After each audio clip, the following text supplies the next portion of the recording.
இந்த காலத்துலேயும் சில ஆண்கள் தன்னுடைய மனைவியோட ஹேண்ட்பேக்கை தூக்குன்னா கூட யோசிக்கிறாங்க. மீசை வச்ச ஆம்பளை நம்ம தூக்கக்கூடாது அப்படிங்கிற மாதிரிலாம் ப்ரெஸ்டீஜ் பார்க்குறாங்க.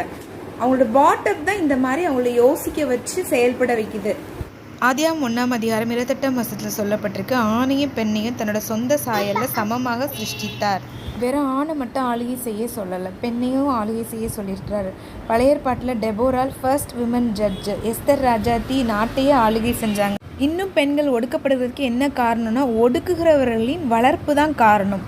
As a parent, not only அம்மாக்கள் மட்டும் இல்லை, சில இடங்களில் அப்பாக்களுமே தன்னோட நேச்சர் எப்படியோ அதே மாதிரி தான் தன்னோட பையன் வர பொண்ணை நடத்தணும் அப்படின்னே சொல்லி கொடுக்குறாங்க. பேரண்ட்ஸ் சொல்லி கொடுத்து வளர்க்கணும். Equal rights, equal responsibility, equal ruling சொல்லி கொடுத்து வளர்ந்தா இப்போ கஷ்டப்படுற சில ஒரு வெளிச்சம் உண்டாகட்டும், அவங்களுக்கு ஒரு விடுதலை உண்டாகட்டும், அவங்களுக்கு ஒரு புதிய வாழ்வு உண்டாகட்டும்.